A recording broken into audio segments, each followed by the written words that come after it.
আসসালামু আলাইকুম ওয়া রাহমাতুল্লাহ। বিসমিল্লাহির রহমানির রহিম। লা ইন শাকারতুম লা আযীদান্নাকুম ওয়া লা ইন কাফারতুম ইন্না আযাবি লাশাদীদ। সাদাকাল্লাহুল মাওলানাল আযীম। আল্লাহ তাআলা ইরশাদ করেছেন, যদি তোমরা আমার নিয়ামত পেয়ে শুকরিয়া আদায় করো, লা আযীদান্নাকুম, অবশ্যই নিয়ামতকে আমি বাড়িয়ে দেব। ওয়া লা ইন কাফারতুম, যদি নিয়ামত পেয়ে অকৃতজ্ঞ হও, ইন্না আযাবি লাশাদীদ, আমার আযাব অত্যন্ত কঠিন।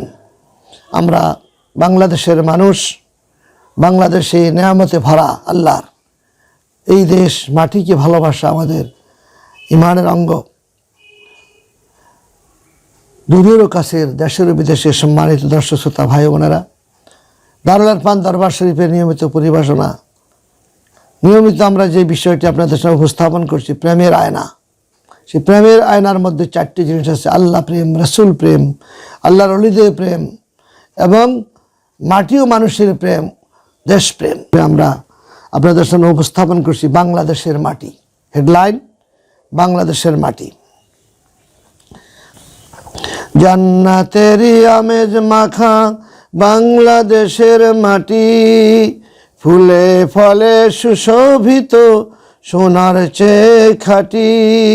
বাংলাদেশের মাটি আমার, বাংলাদেশের মাটি।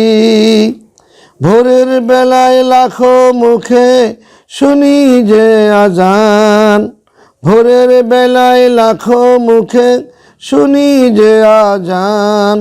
পদ্মা মেঘনা যমুনারি শুনি কলতান, সবুজ মাঠে ফসল দেখে জাগে মনে হাসি। আমার বাংলাদেশের মাটি, আমার বাংলাদেশের মাটি, সোনার চেয়ে খাঁটি আমার বাংলাদেশের মাটি। সকল দেশের সেরা তুমি আমার মাতৃভূমি, সকল কথার সেরা কথা মায়ের মুখে শুনি। মধ্যরাতের পূর্ণ শশী হাসে আমায় দেখে, ভোরের বেলায় রাঙ্গা রবি উঠে মা আদর মেখে। মধ্যরাতের পূর্ণ শশী হাসে আমায় দেখে, ভোরের বেলায় রাঙ্গা রবি উঠে আদর মেখে। ফাগুন মাসের মধুর বায়ে, ফাগুন মাসের মধুর বায়ে মনে আনে সুখ। পৌষ মাঠের রসের পিঠা দূর করে সব দুঃখ। পৌষ মাসের রসের পিঠা দূর করে সব দুঃখ। ধর্ম বর্ণ নির্বিশেষে সবার মুখে হাসি। আমার বাংলাদেশের মাটি, সোনার চেয়ে খাঁটি আমার বাংলাদেশের মাটি। ভাদ্র মাসের তালের পিঠায় খুশি জামাই মিয়া, জ্যৈষ্ঠী মাসের আমের রসে ভরে যায় বরহিয়া। ভাদ্র মাসের তালের পিঠায় খুশি জামাই মিয়া, জ্যৈষ্ঠী মাসে আমের রসে ভরে যায় মরহিয়া। জানের চেয়ে দেশকে আমি ভালোবাসি।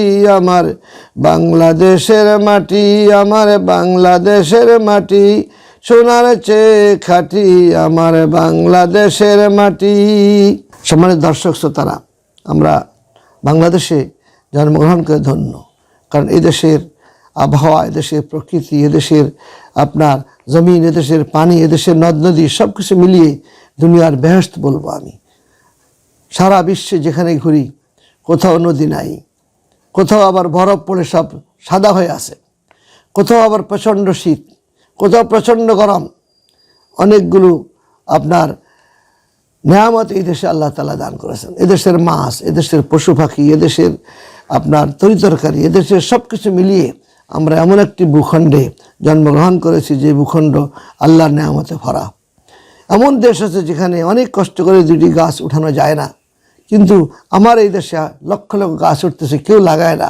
প্রাকৃতিকভাবে অটো সিস্টেমে বীজ জমিনে ঢুকতেছে, গাছ উঠতেছে। এই জমিনে আপনার মানুষগুলো আমরা দেখি, মানুষ কেউ কালো, কেউ আপনার শ্যামলা, কেউ সুন্দর। আবার পেজ কাটিংয়ের দিক থেকে নানা বর্ণে নানান রকম মানুষ এই জমিনে দেখতে পাই আমরা। এদেশের ভাষা দেখেন, সিলেটের ভাষা আমরা কম বুঝি, চিটাগাঙ্গের ভাষা দুইজন বললে তো বোঝাই যায় না, এ একটা আজব কারবার। এই জন্য আবার ময়মনসিংহের ভাষা ভিন্ন, ব্রাহ্মণবাড়িয়ার ভাষা ভিন্ন, উত্তরবঙ্গের ভাষা ভিন্ন, সকলের ভাষার মধ্যে একটা আলাদা মজা আছে। যে এলাকার আমরা বলি রংপুর, ওরা বলে অংপুর। তারপরে চট্টগ্রামে গম আসনি বাবা, আমরা ভালো আসেনি, এটাকে গম আসনি। এই যে ভাষার বৈচিত্র্য, মানুষের আপনার চেহারার বৈচিত্র্য, মানুষের যেই আপনার মতের বৈচিত্র্য, কিন্তু সব মিলিয়ে আমরা হিন্দু, বৌদ্ধ, খ্রিস্টান, মুসলমান মিলে একটি ভ্রাতৃত্বপূর্ণ পরিবেশ আমরা এই দেশে বাস করছি। এই দেশের আপনার মৌসুমি ফল, এদেশের ফল ফসল, এদেশের শীতের দিনে আপনি দেখেন লাউ, অনেক মজা। আবার জ্যৈষ্ঠ মাসে আম, জাম, লিচু। আবার আমরা দেখি ভাদ্র মাসে তালের পিঠা সবাই আমরা আনুষ্ঠানিকভাবে খাই। আপনার শীতের দিনে শীতের পিঠা জামার বাড়িতে নিয়ে যাচ্ছে, মেয়ের বাড়িতে নিয়ে যাচ্ছে। এই যে একটা পরিবেশ, এটা বিশ্বের কোথাও পাওয়া যাবে না। এটা আল্লাহ লাখ শুকরিয়া, এই জমিনে শিক্ষা, সংস্কৃতি, এদেশের মানুষের মন মানসিকতা আসলেই সৃষ্টিগতভাবে সাংস্কৃতিক। এদেশের মেধা অনেক, বিশ্বের সেরা ইঞ্জিনিয়ার, সেরা ডাক্তার এবং সবচেয়ে সেরা মানুষ, সেরা রাজনৈতিক বঙ্গবন্ধু সারা বিশ্বের একটি কণ্ঠ, বিকল্প কণ্ঠ নেই। মৌলানা ভাসানী বিকল্প কণ্ঠ নেই, ভাষাবিদ ডক্টর শহীদুল্লাহর বিকল্প নেই। মৌলানা আব্দুর রহিম সাহের মতো গবেষক পাওয়া যাচ্ছে সারা ওয়ার্ল্ডে। তারপরে আপনার এই দেশের জমিনের শর্ষেন সাউদ্দিন রহমতুল্লাহ আলাই, ফুলতলি সাহেব কেবলা, এই যে আল্লাহর ওলিদের বিচরণ, আবার জ্ঞানী গুণীদের বিচরণ, সব মিলিয়ে আমরা এই বাংলাদেশে যারা জন্মগ্রহণ করেছি, বাংলাদেশের যারা মাটি ও মানুষকে ভালোবাসি, আমরা ধন্য। আমরা আসলেই আপনার আল্লাহ নেয়ামতে ভরপুর। এখন সমস্যা হলো এত নেয়ামত পাওয়ার পরও আল্লাহ বলছেন লাইন শাকারতুম লাযিদান্নাকুম, শুকরিয়া আদায় করে বাড়িয়ে দেব। ওয়ালাইন কাফারতুম, এত নেয়ামত পাওয়ার পর আমরা অকৃতজ্ঞ হওয়ার কারণে আজকে আমাদের অভাব যাচ্ছে না। নানান সমস্যা, চারিত্রিক অধপতন এবং সামাজিক বিপর্যয় হয়েছে। কেন? আল্লাহর নেয়ামতকে বক্ষণ করে, আল্লাহর নেয়ামত ভোগ করে আল্লাহকে চিনি না, আল্লাহকে জানি না, আল্লাহর কোরআন পড়ি না, আল্লাহর নেয়ামত পেয়ে যে আল্লাহর শুকরিয়া আদায় করে তা আমরা জানি না। এই জন্য আল্লাহর হুকুম আমাকাম আমাদের দেশে, ব্যক্তি, পরিবার, সমাজ, রাষ্ট্রে যদি আমরা প্রতিষ্ঠিত করতে পারি, তাহলেই এই বাংলাদেশে জন্মগ্রহণ সার্থক হবে। এই জমিনে শাহজালালের মতো আরেকজন আপনার দীন নেতৃত্ব দরকার, আল্লাহর ওলি নেতৃত্ব দরকার, শাহ খান জাহানের মতো একজন নেতৃত্ব দরকার, মাই সাওয়ারের মতো দরকার, সর্বদিন সৃষ্টির মতো নেতৃত্ব দরকার এই জমিনে। সেই ধরনের নেতৃত্ব যদি হয় তো এই জমিন বেহেশত হয়ে যাবে।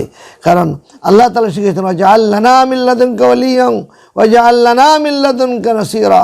আজকে শিশুর কান্না, নারী জাতির ফরিয়াদ, আজকে স্বামী স্ত্রীর যেই অবস্থা, পারিবারিক যে অবস্থা বিপর্যয়ের দিকে, কারণ হলো আল্লাহকে ভুলে গিয়েছি। আল্লাহর ভয় আমাদের মনে নেই, আল্লাহর হাবিবের মহব্বত নেই, আল্লাহর ওলিদের প্রতি ভক্তি শ্রদ্ধা নেই, বড়কে সম্মান করা, ছোটকে মায়া করা, সেটা আমরা ভুলে গেছি। এই জন্য শিক্ষা দীক্ষায় আমরা কম্পিউটার জানি, আমি ইন্টারনেট শিখেছি, কোরআন শিখিনি। সূরাতুল ফাতিহার তর্জমা আমি জানি না, যে সূরাগুলো নামাজ তা আমি শিখিনি। এই যে অবস্থা আমাদের, এই যদি আমরা ফিরে আনতে পারি, কোরআন সুন্নাহ শিখতে পারি, আল্লাহর হাবিবকে জানতে পারি, আল্লাহর ওলিদের ইতিহাসদের শ্রদ্ধা করতে পারি, তাহলে এই জমিনের যে প্রাকৃতিক পরিবেশ, এই জমিনে আবহাওয়া, এই জমিনে আপনার যে সুন্দর সূর্য হাসে রাতের বেলায়, চন্দ্র আপনার পূর্ণিমার চাঁদ হাসে রাতের বেলায়, এমন দেশ আছে 6 মাস তারা চাঁদ দেখে না, এমন দেশে 6 মাস সূর্য দেখে না। আল্লাহ তাআলা আমাদেরকে সেই বেহেশতের একটা আমেজ আমরা এখানে, জান্নাতের আমেজ আমরা এখানে পাচ্ছি। আল্লাহ তাআলা আমাদের সবাইকে তৌফিক দান করুক, মাটি ও মানুষকে ভালোবাসার, এদেশকে বোঝার, এদের শিক্ষা সংস্কৃতি উন্নত করার, এদেশের 90% মুসলমানের কোরআন শিখার তৌফিক দান করুক, রসুলের জীবন শিখার তৌফিক দান করুক, শাহজালাল খান আল্লাহর ওলিদের জীবন জানার তৌফিক দান করুক, এবং আমরা যেন সবাই মিলে এই জমিনে আল্লাহর কোরআন, রসুলের সুন্নাহ, আল্লাহর ওলিদের সেই যেই সহাবস্থা, উদারতা এবং পরস্পর মহব্বত, সেই পরিবেশ সৃষ্টি করতে পারি, সেই তৌফিক কামনা করে শেষ করছি। আসসালামু আলাইকুম ওয়া রাহমাতুল্লাহ।